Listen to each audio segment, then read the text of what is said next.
morning class 4th. So today we are going to revise the chapter number 3 and 4. आज हम chapter 3 and 4 revise करेंगे. Okay तो बेटा मैंने आपको कल होमवर्क भी दिया था. मैंने आपको बोला था कि आपको चैप्टर 1 एंड 2 का क्वेश्चन आंसर्स लर्न करने हैं क्योंकि आपका टेस्ट होगा, है ना. और ये हमारा रिवीजन क्लासेस चल रही हैं, इसमें हम रिवाइज कर रहे हैं. और जिस भी बच्चे का जो भी छूटा है तो उसका वो भी मतलब उसके वो चैप्टर्स भी कवर हो जाएंगे, है ना. तो ये हम रिवीजन कर रहे हैं. ओके तो बेटा हमारा थर्ड चैप्टर है we can sense. In this chapter we are studying about the sense organs. हमारे जो सेंस ऑर्गन्स हैं उनके बारे में पढ़ रहे हैं, अपने सेंस ऑर्गन्स के बारे में पढ़ेंगे, है ना. तो we have total 5 sense organs. हमारे टोटल 5 सेंस ऑर्गन्स होते हैं जिनके बारे में हम थर्ड क्लास से हम बल्कि फर्स्ट क्लास से पढ़ते आ रहे हैं. आपको बताया जाता है कि we can see from with the help of our eyes. हम अपनी आंखों से देख सकते हैं, कानों से सुन सकते हैं. ये सारी चीज़ें हम पढ़ते आ रहे हैं. तो in this chapter we are studying about this only, अपने सेंस ऑर्गन्स के बारे में, है ना. तो फर्स्ट सेंस ऑर्गन है आपका बेटा आइज़. ठीक है, तो जो आइज़ होती हैं they are the vital organs. ये बहुत ही इंपॉर्टेंट ऑर्गन है क्योंकि अगर आपके पास ये ऑर्गन नहीं होगा, if eyes you do not have eyes, अगर आपकी आइज़ प्रॉपर वर्क नहीं कर रही हैं तो you will not be able to see the world. आप दुनिया को नहीं देख सकते, है ना. आप किसी चीज़ को आइडेंटिफाई नहीं कर सकते, आप किसी चीज़ में डिफ्रेंशिएट नहीं कर सकते, है ना. आप नहीं पता लगा पाएंगे ये क्या है, हमारे सामने क्या आ रहा है क्या नहीं आ रहा है. तो ये सारी प्रॉब्लम्स आएंगी, है ना. तो बेटा हम अपनी आइज़ की हेल्प से देख सकते हैं. नाउ क्योंकि these are so important organ, क्योंकि ये आइज़ जो है वो बहुत ही इंपॉर्टेंट ऑर्गन है, इसलिए बेटा हमें अपनी आँखों का बहुत ध्यान रखना चाहिए. अब हम अपनी आँखों को कैसे ध्यान रख सकते हैं, तो हमें कभी भी हमारे जो हैंड्स है, हमें अपने हैंड से कभी भी अपनी आँखों को रब नहीं करना चाहिए. क्यों?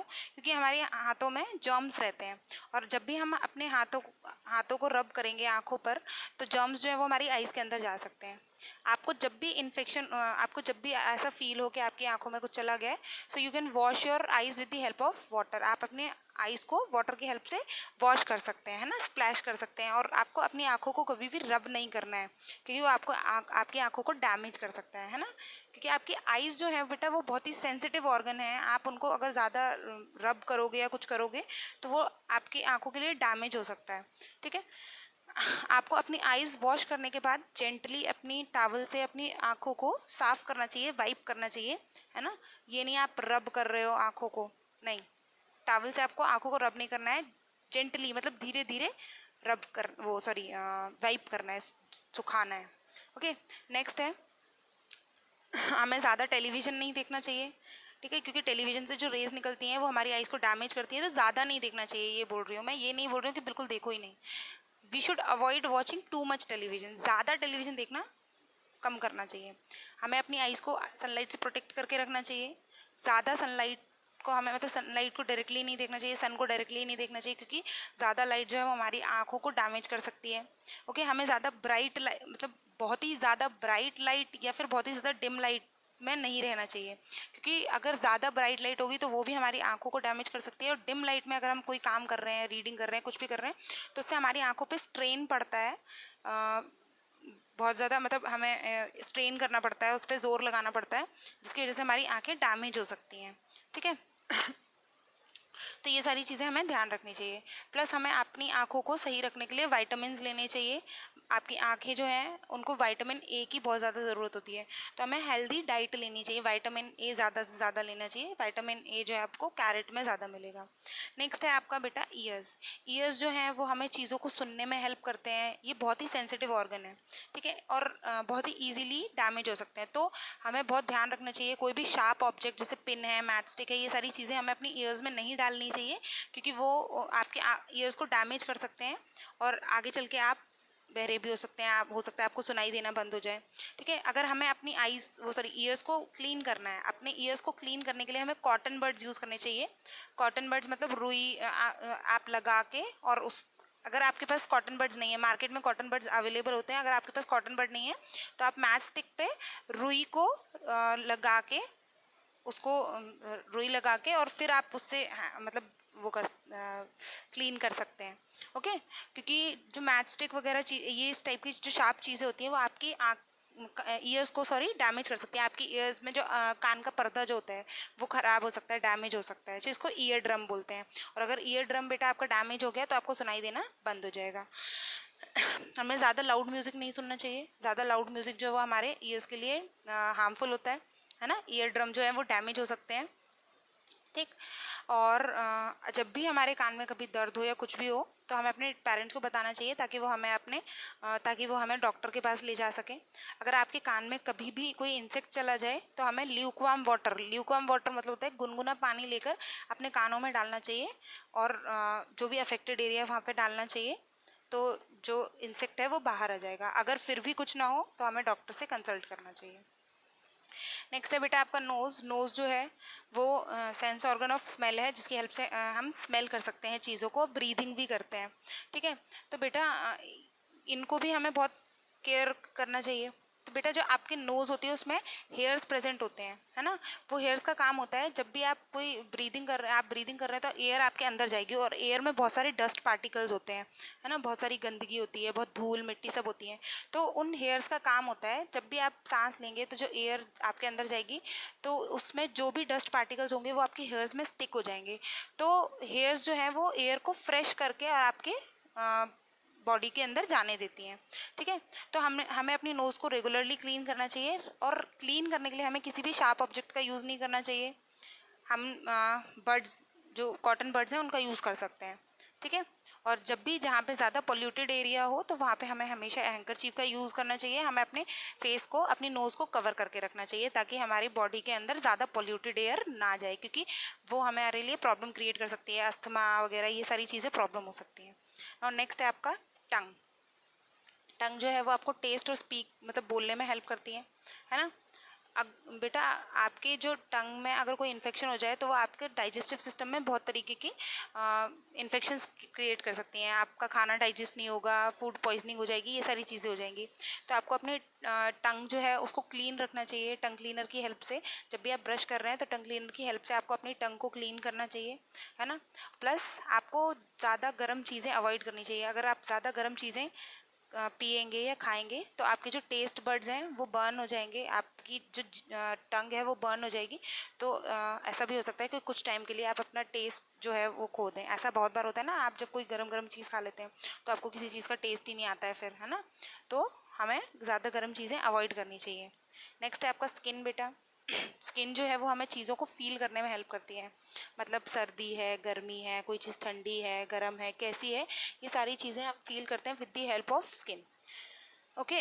तो स्किन बेटा जो है वो हमें बहुत सारी चीज़ों से प्रोटेक्ट करती है ना। हमारे जो इंटरनल बॉडी ऑर्गन्स हैं उनको प्रोटेक्ट करके रखती है, ओके। तो बेटा हमें स्किन को इन्फेक्शन से बचा के रखना चाहिए। हमें अपनी स्किन जो है, अपनी बॉडी जो है उसको डेली प्रॉपरली क्लीन करना चाहिए, साफ़ रखना चाहिए, है ना। इसीलिए हमें डेली नहाना भी चाहिए, ठीक है, ताकि हमारी जो स्किन है वो क्लीन रहे। प्लस हमें अपनी स्किन को हेल्दी रखने के लिए, हाइड्रेटेड रखने के लिए, ताकि हमारी स्किन हाइड्रेटेड रहे, रूखी ना हो, उसके लिए हमें daily at least 8 glasses of water पीना चाहिए एक दिन में आपको कम से कम 8 ग्लासेस ऑफ वाटर पीना ही चाहिए। ये तो कम से कम बोल रहे हैं, इससे ज़्यादा आप कितना भी पी सकते हैं, ओके। नेक्स्ट है हमें अपनी स्किन को अच्छे से साफ़ करना चाहिए डेली। हमें मतलब नहाना चाहिए डेली सोप से और वाटर की हेल्प से, साबुन और पानी की हेल्प से, जिससे कि हमारे जो बॉडी पे जो भी जर्म्स स्टिक हुए हैं, हम बाहर जाते हैं बेटा, जब भी हम बाहर जाते हैं तो हवा में जो जर्म्स हैं वो हमारी बॉडी पे स्टिक हो जाते हैं। तो उनको साफ़ करने के लिए हमें साबुन और पानी का यूज़ करना चाहिए। हमें डेली नहाना चाहिए ताकि हम जर्म्स को अपनी बॉडी पे ग्रो ना होने दें, ओके। तो ये सारी चीज़ें हैं, हमें अपनी बॉडी का ध्यान रखना चाहिए, ओके। तो ये हमारा चैप्टर 3 एंड 4 ये है हमारा chapter number 3। Now chapter number 4 है आपका वर्क वी डू। तो बेटा अलग अलग लोग अलग अलग टाइप के काम करते हैं। इसमें हमने अबाउट ऑक्यूपेशन के बारे में पढ़ा था कि लोग अलग अलग काम करते हैं, ठीक है।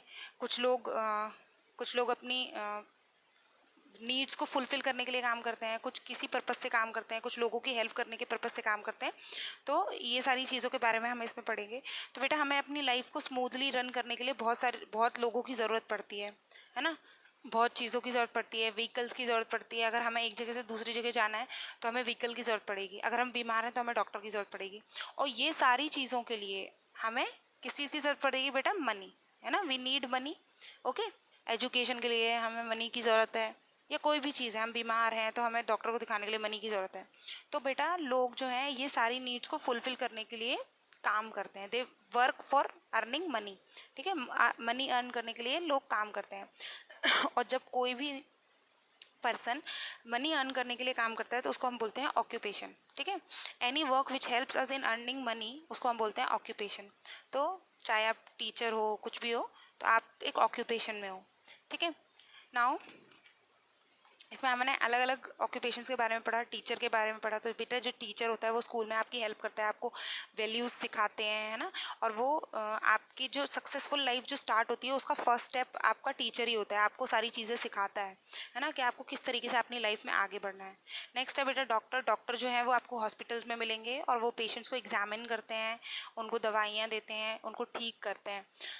उसके बाद आपको हॉस्पिटल में एक और इंसान मिलेगा जिसको हम बोलते हैं नर्स। बेटा नर्स क्या करती है, डॉक्टर जो है वो मेडिसिन प्रिस्क्राइब करके चले जाते हैं, नर्सेज जो हैं वो पेशेंट्स का ध्यान रखते हैं, उनको time to time medicine available कराती हैं, ओके, और उनको उनका मतलब ध्यान रखती हैं, ओके। नेक्स्ट है आपका कारपेंटर। कारपेंटर जो है वो हमें फर्नीचर अवेलेबल कराता है, हमारे घरों में जो भी फर्नीचर्स हैं, कबर्ड्स हैं, अलमीरा हैं, जो भी हैं, वो हमें कारपेंटर के मतलब कारपेंटर अवेलेबल कराता है, वो सारे काम करके वो हमें वो चीज़ें अवेलेबल कराता है ना। हमें जो हमारा जो गेस्ट रूम होता है उसमें हम सोफ़ाज़ वगैरह रखते हैं, बेड रखते हैं, ताकि हम लोगों को खुश रख सकें, है ना। तो ये चीज़ें जो हैं हमें जो फर्नीचर्स हैं वो कारपेंटर की हेल्प से मिलते हैं। नेक्स्ट है आपका बार्बर। बार्बर जो है बेटा वो हेयर कटिंग का काम करता है ना, आपको स्मार्ट दिखने में हेल्प करता है। अगर आपके बाल ज़्यादा बढ़ जाएंगे तो आप अच्छे नहीं दिखोगे, अगली दिखोगे, तो वो आपको स्मार्ट दिखने में हेल्प करता है ना, आपकी हेयर कटिंग में हेल्प करता है। बेटा आजकल यूनिसेक्स सैलून्स भी होते हैं, यूनिसेक्स सैलून्स होते हैं जिसमें मेल्स और फीमेल्स दोनों को ही सर्विसेज मिलती हैं। मतलब आप चाहे मेल्स हो या फीमेल्स हो, दोनों का ही मतलब कटिंग होगा, हेयर कटिंग होगा, जो भी चीज़ें हैं वो सारी चीज़ें होंगी। तो वहाँ पे दोनों मेल्स और फीमेल्स के लिए दोनों के लिए फैसिलिटीज़ अवेलेबल रहती हैं, ओके। देयर ऐसे बहुत सारे हेयर डिज़ाइनर्स हैं वो जो बहुत ज़्यादा फेमस हैं, ठीक है। और उन्होंने अपनी इस हेयर कटिंग जो उनका ये जो ऑक्यूपेशन है उसमें उन्होंने बहुत नाम कमा लिया है। और जो बड़े बड़े मतलब जो एक्टर्स वगैरह होते हैं उनकी हेयर कटिंग करते हैं। इनमें से एक एग्जाम्पल है जावेद हबीब, जो बहुत ही ज़्यादा फेमस मतलब एक वो स्टाइलिस्ट है, हेयर स्टाइलिस्ट है, ओके। नेक्स्ट है आपका टेलर। टेलर जो है बेटा वो हमारे लिए क्लॉथ स्टिच करते हैं, स्विंग मशीन की हेल्प से, सिलाई मशीन की हेल्प से कपड़े बनाते हैं और कपड़े बना के हमें अवेलेबल कराते हैं, है ना, ठीक है। और जो कपड़े हैं बेटा वो भी बहुत ही हाई क्वालिफाइड डिज़ाइनर्स होते हैं, वो उनसे ट्रेनिंग लेके और फिर वो कपड़े बनाना सीखते हैं। नेक्स्ट है आपका बेटा सिविल इंजीनियर्स। सिविल इंजीनियर्स जो हैं वो हमारे लिए बिल्डिंग्स वगैरह ये सारी चीज़ें बिल्ड करते हैं, फ्लाईओवर्स जो होते हैं, ब्रिजेस होते हैं, रोड्स होती हैं, ये सारी चीज़ें हमें अवेलेबल कराते हैं। ये सब हमें सिविल इंजीनियर्स की वजह से ही मिलता है, ओके। और आजकल बेटा ऐसी कंपनीज़ भी हैं जो सिविल इंजीनियर्स को हायर करती हैं और उनको एक बहुत ही अच्छी सैलरी भी प्रोवाइड कराती हैं। नेक्स्ट है आपका मोटर मैकेनिक। मोटर मैकेनिक जो होती हैं वो हमारे गाड़ियों को सही करने में हेल्प करते हैं, है ना। वो गराजेस में काम करते हैं, उनके पास अलग अलग इंस्ट्रूमेंट्स होते हैं गाड़ियों को सही करने के लिए। नेक्स्ट है आपका कॉबलर।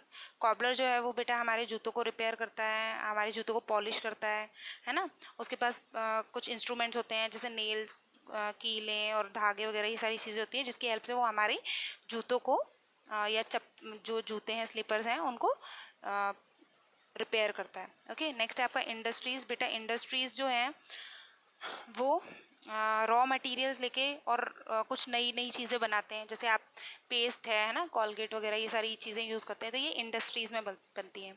इंडस्ट्रीज़ जो हैं वो स्मॉल भी हो सकती है, बिग भी हो सकती है। स्मॉल इंडस्ट्रीज़ जो हैं वो उनमें स्मॉल मशीन्स होती हैं और वहाँ पे कम वर्कर्स मिलेंगे आपको। जो बिग इंडस्ट्रीज़ होती हैं उनमें हैवी मशीन्स होती हैं, बड़ी बड़ी मशीन्स होती हैं और वहाँ पे थाउजेंड्स ऑफ वर्कर्स होते हैं, वर्कर्स जो होते हैं वो ज़्यादा होते हैं, ओके। तो ये सारी चीज़ें हैं। नेक्स्ट है इसके अलावा भी और ऑक्यूपेशंस होते हैं।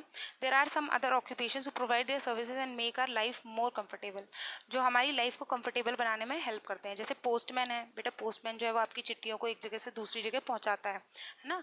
आप आज भी राखियाँ भेजते हो अपने भाई को, तो बहुत सारी चीज़ें भेजते हैं, तो उसमें हमें कौन हेल्प करता है? पोस्टमैन। नेक्स्ट है आपका केमिस्ट। केमिस्ट जो है वो मेडिसिन बेचते हैं, ठीक है। पॉटर जो है वो ब्यूटीफुल पॉट्स बनाते हैं और पॉट्स बना के बेचते हैं, जो हम अपने घर में डेकोरेट भी करते हैं। पुलिस मैन जो है बेटा वो लॉज एंड ऑर्डर्स को मेंटेन करते हैं। अगर पुलिस नहीं होगी तो जो कुछ भी होगा वो प्रॉपर नहीं होगा, है ना, लोग प्रॉपरली वर्क नहीं करेंगे, कोई भी कुछ भी करेगा। तो जो पुलिस है बेटा वो हमारी कंट्री को प्रॉपरली रन करने में हेल्प करती है।